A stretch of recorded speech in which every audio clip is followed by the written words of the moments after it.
സ്നേഹമുള്ളവർ, ഈ അടുത്ത കാലത്ത് കേരളത്തിലെ പൊതുസമൂഹവും ദേശീയ തലത്തിലും ചർച്ച ചെയ്യപ്പെടുന്ന വിഷയമാണ് മുനമ്പത്തെ ജനത്തിൻ്റെ ഭൂമിയുടെ മേലുള്ള അവകാശവാദം. ഇത് സംബന്ധിച്ച് നിയമപരിരക്ഷയുള്ള വഖഫ് ഭേദഗതിയാണ് ആവശ്യം. ഇതിലേക്ക് വഖഫ് ഭേദഗതി ബില്ല് പാർലമെൻറ്റിൽ അവതരിപ്പിക്കാൻ കേന്ദ്ര ഗവൺമെൻറ് തയ്യാറായപ്പോഴാണ് ഒക്ടോബർ 16 കേരളത്തിലെ ഭരണപക്ഷവും പ്രതിപക്ഷവും സംയുക്തമായി അതിനെതിരെ നിയമസഭയിൽ പ്രമേയം പാസാക്കിയത്. ഇന്ന് ഈ വഖഫ് ഭേദഗതി ബില്ല് ജോയിൻറ്റ് പാർലമെൻ്ററി കമ്മിറ്റിയുടെ പരിഗണനയ്ക്ക് വിട്ടിരിക്കുകയാണ്.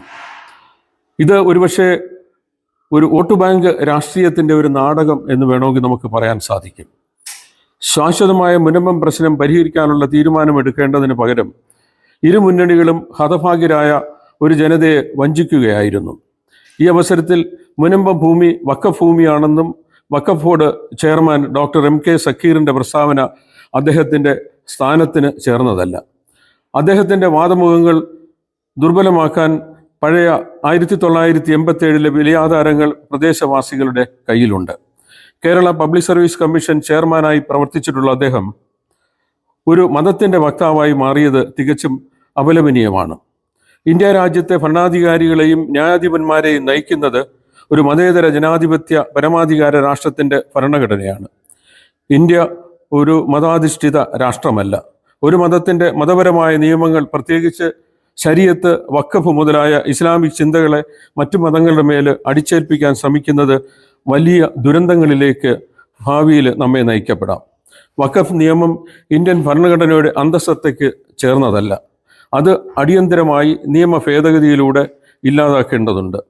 നൂറ്റാണ്ടുകളായി മാനവരാശി നടത്തിയ പലായനങ്ങളുടെയും പ്രവാസ ജീവിതത്തിൻ്റെയും ശാസ്ത്രീയ കണ്ടുപിടുത്തങ്ങളുടെയും ഫലമാണ് ഇന്നത്തെ ലോക സമൂഹം.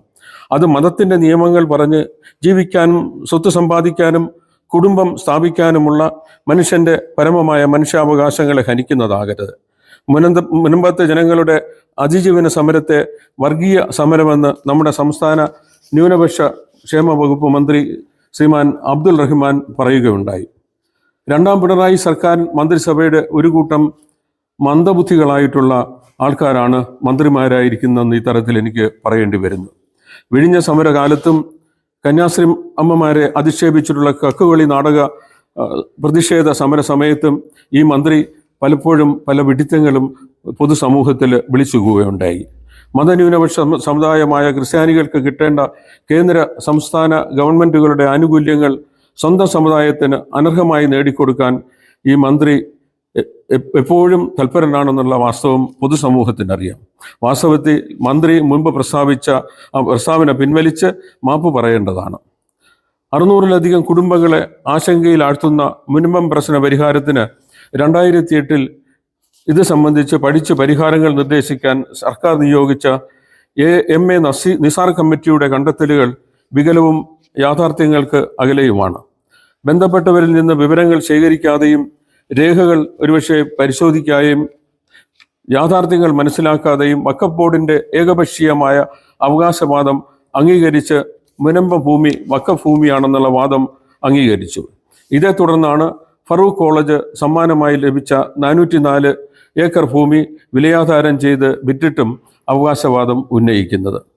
ആയതിനാൽ ഈ തീരുമാനം പുനഃപരിശോധിക്കാൻ പുതിയ കമ്മിറ്റിയെ സർക്കാർ നിയോഗിക്കുകയോ അല്ലെങ്കിൽ രാജ്യത്തെ പരമോന്നത നീതിപീഠങ്ങൾ വഴി പരിഹാരം കണ്ടെത്തുകയോ ചെയ്യണം. മുനമ്പം പ്രശ്നത്തിൻ്റെ ചരിത്ര വഴി നമ്മൾക്ക് കടക്കാം.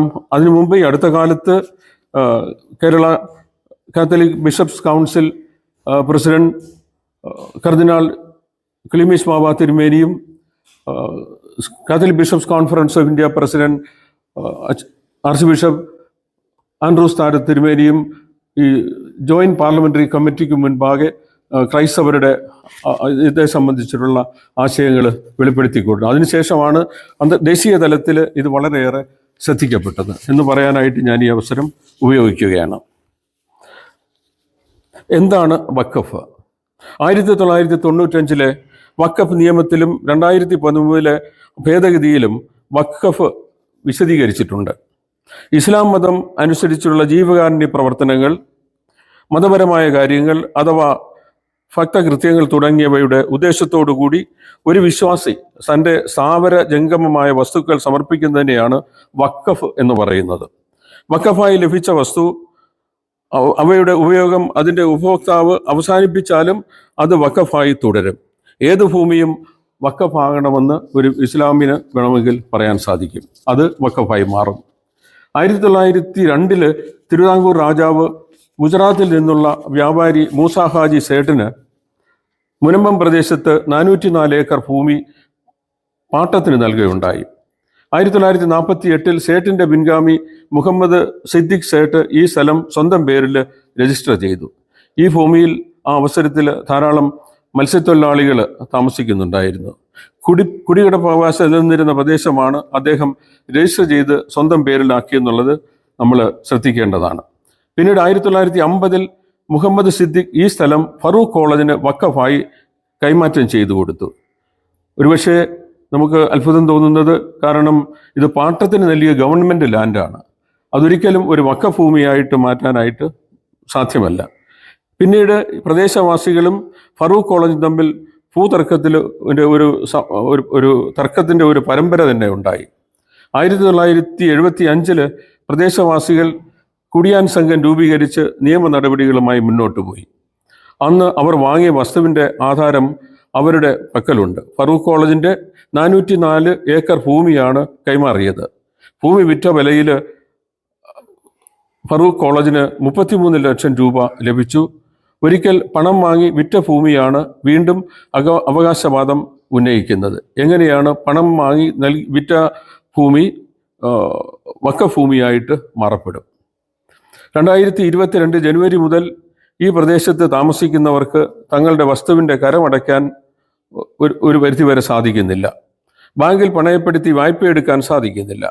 മുനമ്പം പ്രദേശത്തെ ഭൂമി വഖഫ് ഭൂമിയാണെന്നും അതിനാൽ സ്വകാര്യ സ്വത്തല്ല, കരമടയ്ക്കാൻ സാധ്യമല്ല എന്ന പ്രദേശവാസികൾ അറിയുന്നത് ഈ അടുത്ത കാലത്താണ്. ഈ പ്രശ്നം ഹൈക്കോടതിയിലേക്ക് നീങ്ങുകയും പ്രദേശവാസികൾക്ക് അനുകൂലമായി ആദ്യമേ സിംഗിൾ ബെഞ്ച് വിധി സമ്പാദിച്ചെങ്കിലും ഡിവിഷൻ ബെഞ്ച് അതിന് പിന്നാലെ അത് അസ്ഥിരപ്പെടുത്തി. പ്രശ്നപരിഹാരത്തിന് ഗവൺമെൻറ് ഉന്നതതല യോഗം വിളിച്ചത് ഒരുപക്ഷെ നല്ലതിന് തന്നെയാണെന്ന് നമുക്ക് പ്രതീക്ഷിക്കാം. എന്നാൽ ഗവൺമെൻറ് തന്നെ ആ നിയമങ്ങൾ ഭേദഗതി വരുത്തിക്കൂടെ എന്നുള്ള പ്രബലമായൊരു ചോദ്യം ഇവിടെ അവശേഷിക്കുന്നു. ഭരണഘടനാപരമായ അവകാശങ്ങൾ നേടിയെടുക്കേണ്ടത് ഉന്നത നീതിന്യായ കോടതികളിലൂടെയാണ്, അല്ലാതെ വഖഫ് കോടതികളിലൂടെ അല്ല നിയമപരമായിട്ടുള്ള ഇതിനുള്ള പരിഹാരങ്ങൾ നേടിയെടുക്കേണ്ടത്. വഖഫ് കോടതിയുടെ തീരുമാനങ്ങൾ ഒരുപക്ഷെ മറ്റ് മതസ്ഥരുടെ പേര് അടിച്ചേൽപ്പിക്കാൻ പാടില്ല, അതിന് നിയമ സാധുതയുമില്ല.